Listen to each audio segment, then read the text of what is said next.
Hey, what's going on, everybody? It's HBCU game day. We gave him the summer off, but that does not mean he was not working, but he's back in the saddle here with his favorite homeboy in Atlanta. At least I'm going to call myself that to him. He is my man, BJ Jones, our SWAC Insider. BJ, welcome back to football season on the SWAC side, man. Did you have a good summer and enjoy yourself?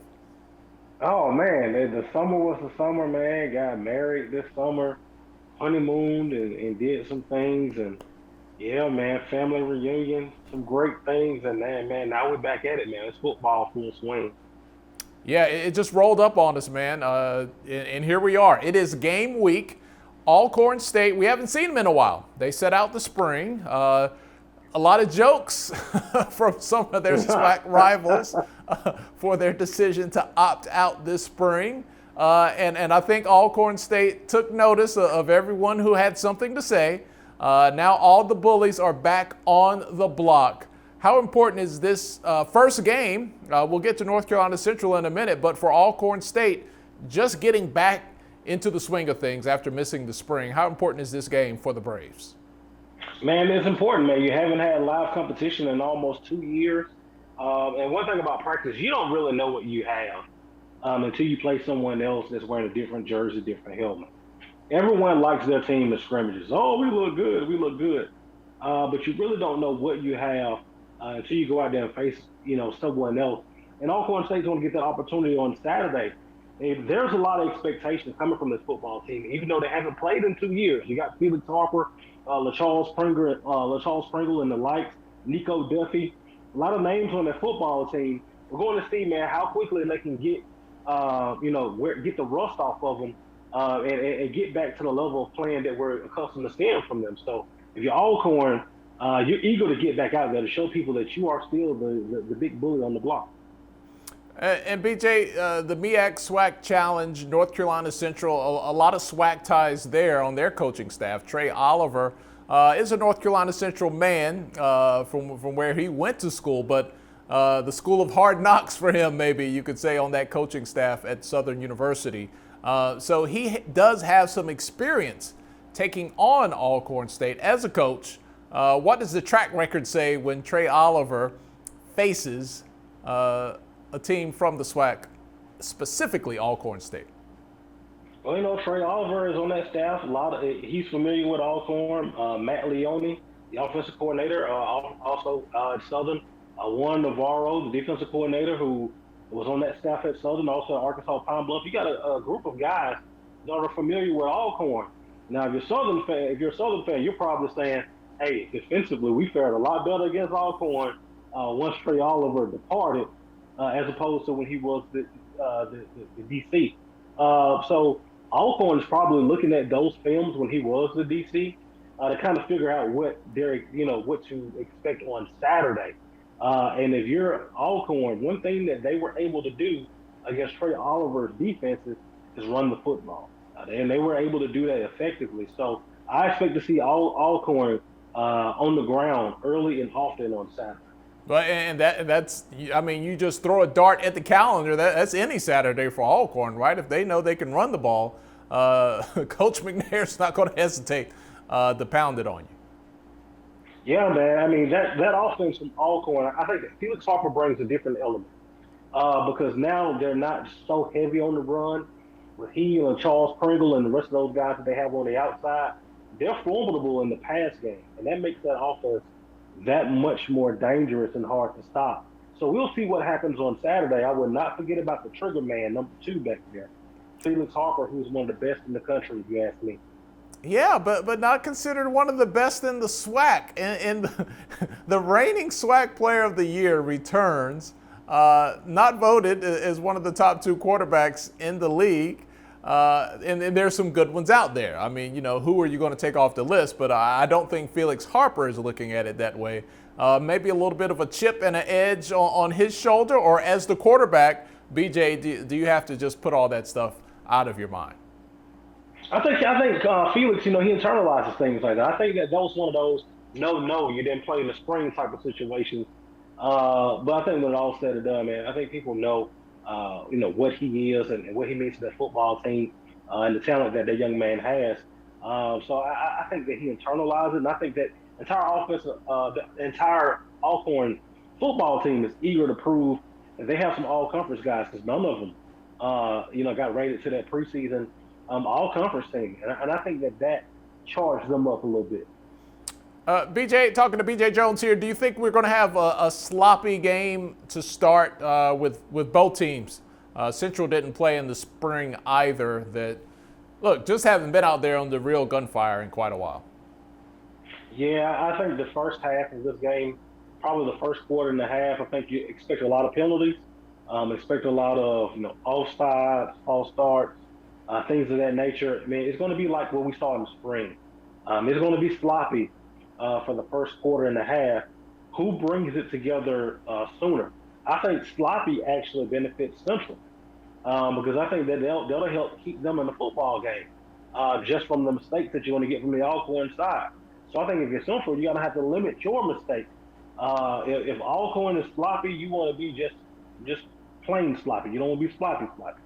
But I think, once everyone gets it figured out, I think that's when you'll really start seeing the best football on both sides of the ball from both teams. Yeah, you want to be sloppy light, not sloppy heavy. Yeah. Not sloppy Joe. Let's look at the MEAC there. It's the dangerous six now. We've had our fair share of defections. North Carolina A&T, FAMU, Bethune-Cookman, we know all about those schools and where they are now. How big would it be, you think? And do you think Trey Oliver and his staff are in line to maybe move up and be the king of the hill? Fewer schools, but to fill that void that's left behind in the wake of North Carolina A&T leaving. Yeah, the way the MEAC is that everyone's in it. You only got six teams over there, so everyone's in it. And I think this will be a big statement for the MEAC. If North Carolina Central could come here to Atlanta and defeat Alcorn State, that would send a message to everybody that the MEAC is not going away. I think if you ask people right now, it's a foregone conclusion that the SWAC is going to win the MEAC SWAC Challenge. The SWAC is going to win the Celebration Bowl, and the MEAC is kind of just there, just because the SWAC needs a dancing partner. I think that games like this are going to be important for the MEAC, sending the message that they are still the formidable conference that we're accustomed to seeing. And that conference, if we look at it historically, has had the SWAC's number. So I think it's going to be very important for North Carolina Central to jump out there, because they're not only winning this one for North Carolina Central, this is going to be representative of what that conference has over there. And over to Alcorn State, BJ. They didn't play in the spring. People had their jokes. We talked about that at the top of this segment. Is it important for them to come out? Not only are they back in action, but back in a new division, moving over to the West. Is it going to be important for them to come out swinging, make a statement win, and run off some victories early in the season? Or can they still be in it if it's a slow start as they get back into the groove? Yeah, I think that people are going to really look at this game to really gauge where Alcorn is. I think that they're going to look at this. If you're Alcorn, you want to get an impressive win. If not, people are going to have some question marks. If Alcorn squeaks one out, people are going to discredit Central. They're going to have their questions about Alcorn, and that's the big thing. So if you're Alcorn, you want to come out and be impressive and send that message that you are still the team to beat in the conference. And if you want to get back to Atlanta, that road goes through Norman, Mississippi. So that's the message that Alcorn would like to send. Yeah, they might have moved divisions, BJ, but the town is still the same. You got to win in Norman if you want to say that you are kings of the SWAC, at least for the last few years. BJ, how excited are you for a full fall schedule? Knock on wood. We got a taste in the spring. It was nice. It was fun. I enjoyed it. But no more excuses. No more, hopefully, no more games canceled. You got to show up every week. We got some new people in the conference in Bethune-Cookman and FAMU. How excited are you, man, about this fall in the SWAC? Man, this is probably the most anticipated SWAC season that we've seen in a long time. With the additions of Bethune-Cookman, FAMU, you throw in the Deion Sanders element at Jackson State, and now It looks like, we're going to be close to 100% going. It's very exciting, man. This is something that we missed last year. I know personally I missed. I woke up on some Saturday. I was like, man, what am I supposed to do? I'm not accustomed to this, at all. But, having this back, I think that this brings back, it brings a smile to my face. And I'm just really ready to get it started, just hoping that everyone, does their part, protect one another so we can get this whole season in. Like I said, I'm looking forward to it. You know what I did last fall on Saturdays? I raked a lot of leaves. I'm not looking forward to doing that this year. I'm going to be somewhere, man, not raking leaves on a Saturday. That's something you can do on a Monday or a Tuesday. Nobody got time for that on a Saturday. BJ, you did bring up Coach Sanders there at Jackson State. We talked ad nauseum about him. Look, people are going to talk about him every week. The one thing I do kind of feel, though, I kind of feel like everybody has got accustomed to him being there, and everybody feels comfortable. It was kind of awkward in the spring. It was like, okay, we're going to cheer what he's doing. We're behind the movement, but we still want to talk smack, and he didn't seem all the way comfortable with it. And I think now it feels a little more normal than it did back in the spring.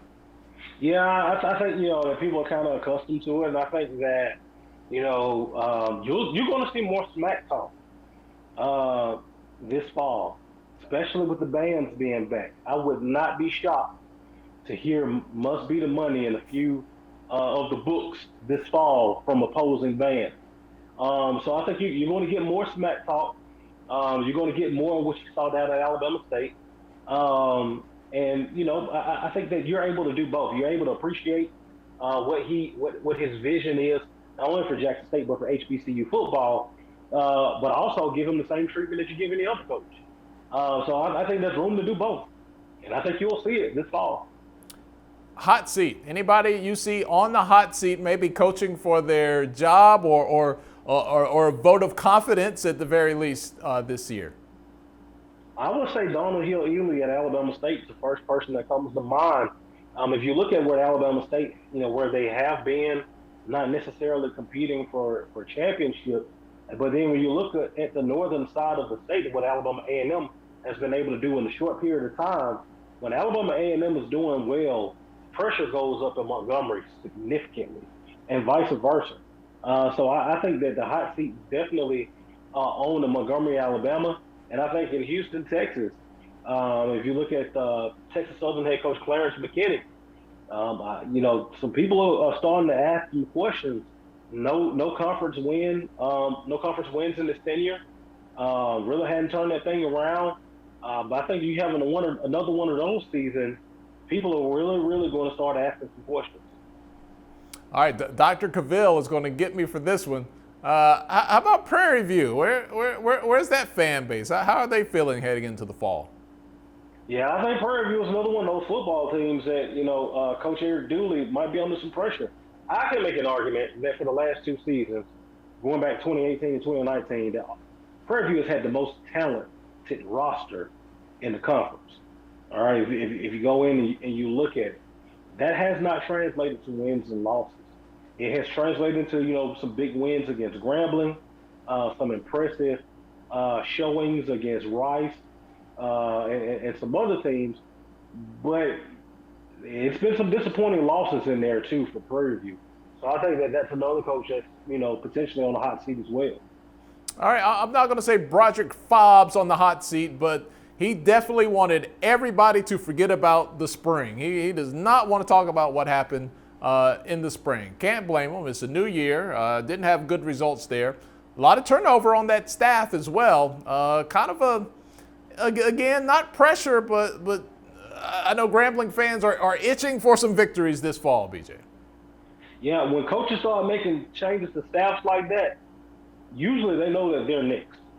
And Grambling doesn't tolerate a lot of losing up there. I know that, Broderick Fobbs is a Grambling guy, played at Grambling, played up under Eddie Robinson. Great guy, by the way. I love Broderick Fobbs. But I think the pressure is on in northern Louisiana. More importantly, they have a new athletic director that has no ties to Broderick Fobbs whatsoever. So, usually when a new athletic director comes in, that usually brings about the change at the head coaching position. Yes, Roger Fobbs wants us to forget about the spring, and I'm willing to do that.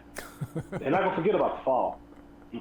No, can't forget about the fall. And you mentioned Coach Hill Ely there at Alabama State, also a new athletic director there. Jason Cable coming over from the SWAC office after Jennifer Lynn Thomas goes to work for USA Basketball. So he comes in late.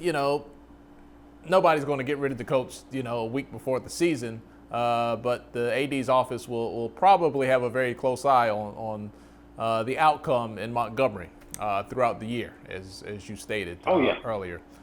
So an interesting year in the SWAC, and look, and you got some new players. Look, this gives you a chance to it's one thing to hold steady where you are, but you start getting new teams in there. The same outcome might get you further down in the standings, depending on how FAMU and Bethune-Cookman come into the conference. And FAMU's coming in with a lot of heat. We'll have to see if it translates and what they do at the quarterback position heading into this season. But what type of vibe do you think a storied program like FAMU, not that the SWAC needed an infusion of energy or new blood, they had it going on before FAMU and Bethune-Cookman got here. But with the Rattlers coming to town, that's some smoke, right? That's some legitimate smoke coming to a lot of stadiums for the first time in a long time. Oh yeah, man. You gotta think, man. FAMU and what they bring, that talented roster that they have, and the job that Willie Simmons has done down there, man, it just makes FAMU. It makes that FAMU move mean that much more. From a brand-wise, man, FAMU one of the biggest brands in HBCU football and FCS football, period. But you bring forth a football team that claimed the 2019 HBCU National Championship, much to the chagrin of a lot of people. But they had a legitimate argument. I can make an argument that FAMU had the most impressive resume of between North Carolina A&T and Alcorn State, and you would have a hard argument to go against that. But FAMU coming in, now that Southern game, that rivalry between FAMU and Southern, that's conference game now. Now we get FAMU Jackson State, we get FAMU and Alabama State, FAMU and Alabama A&M. That having FAMU here is going to mean a lot. And if I'm Bethune-Cookman, I'm laying in the weeds and going, yeah, keep talking about them, because Bethune-Cookman, if you look at what they've done, they're used to being in the top half of the MEAC. They've beaten FAMU 9 years in a row. And when we talk about new teams coming into the conference, we spend about 20 minutes talking about FAMU, maybe 5-6 minutes talking about Bethune-Cookman. But Bethune-Cookman has been a solid program over the last decade or more. Yeah, I am totally guilty as well. It's something about those Rattlers, man. They just make you talk about them because look, you got FAMU, A&T, Jackson State, like those are chirp U's, man. all of them love to chirp all the time. Yeah, man. FAMU just has that cachet. They have that cachet. I've ran into a couple of FAMU people here in the Atlanta area because Lord knows there's a gazillion of them. And they have reassured me that this is the year that the streak to Bethune-Cookman comes to an end. And I let them know that I have heard the same reassurance for at least 3 years. So, yeah, man, the FAMU, they bring about that cachet. But I like Bethune-Cookman. They do it, and they do it quietly. Man, a FAMU fan will pull you over, brother. Like literally. I've been accosted out on the trail trying to run and work out, in the grocery store shopping. If a FAMU Rattler recognizes you and know that you have a place in the HBCU sports conversation, man, they're going to stop and talk to you for a minute or two or three. Yeah. But it's all love. I love it. So really looking forward to it, man. And we got to get your predictions before we get out of here. This is fun time, BJ. All right. So what we do is we just go all out on conference predictions and Celebration Bowl predictions. So then at the end of the year, we can see either A, who was lucky, or B, who really knows what they're talking about. So are you game for way too early predictions here before the season even starts? All right. So out of the, let me go with MEAC first. In the MEAC, I honestly think the champion of the MEAC will be the Spartans of Norfolk State. I think that Dawson Odoms will come in, look at what that program has, the talent, Pootie Carter and, the running backs. We know what they have. I think his discipline, way that he likes to play the football, to play the game, I think that's going to pay dividends. That game against South Carolina State is going to be key because I think it's going to be a two-horse race between Norfolk State and South Carolina State. I like Norfolk State to get it done and to win the conference. So I have them coming to Atlanta. And in the Southwestern Athletic Conference, a lot of talk about Alcorn, a lot of talk about FAMU, Southern and the likes. I think ultimately the champion of the Southwest Athletic Conference, drum roll, I think it's going to be the Jaguars from Southern. I think that people have really, really forgotten about Southern. I've been hearing a lot of talk about FAMU, a lot of talk about Alcorn, a lot of talk about Alabama A&M. But I think when you look at that Southern roster, it's the depth of it. And I think we were able to see it in the spring. By the time we got to mid-spring, Southern was out double-digit starters. So you had a lot of young kids that got a lot of playing experience. Now you bring those starters back into the lineup, and you take that experience that those young players got in the spring, and you provide depth. And that's what you want to need in this conference to be able to make it. I like the Jags making it to Atlanta, and that storyline, Dawson Odoms facing off against his old team in Atlanta. Oh man, we could do a show on that one every day of the week. That would be pretty awesome, for sure. All right, let's give D2 some love, man. Down in the SIAC, you know about football in the South, man. Who do you see coming out of the SIAC this year?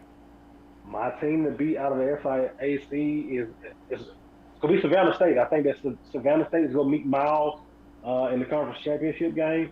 And I think that Savannah State is going to ultimately win that one.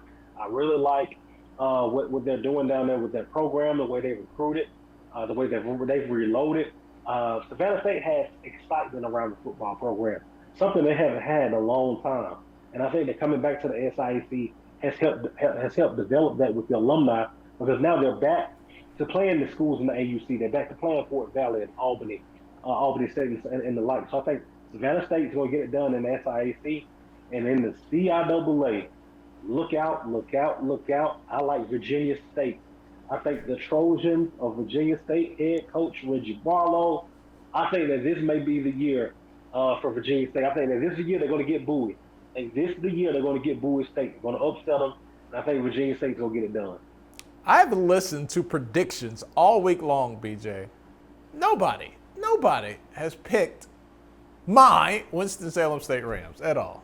Nobody. I haven't made my predictions. Heck, I might not pick them either. I don't know.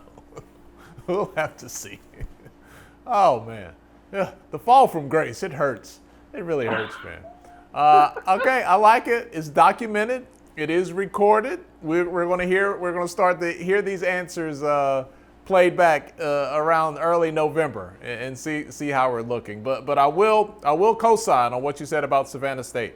I thought maybe, fans, alumni would be upset leaving D1, coming back to D2. Man, they were on fire. They are not upset at all about coming back to the SIAC. That game against Morehouse, I guess it was 2 years ago now, a year and a half, I guess 2 years.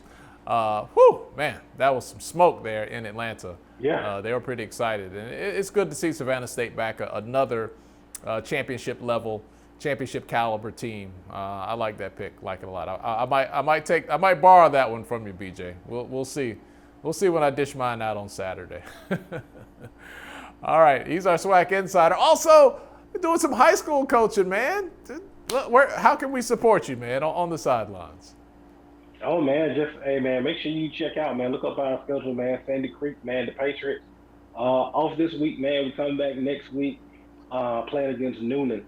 Man, just check the schedule out, man. If you need information, just hit me up on Twitter or Facebook. But, yeah, man, we're doing well. Got an opening season win at Northgate, 24-3. Played very well.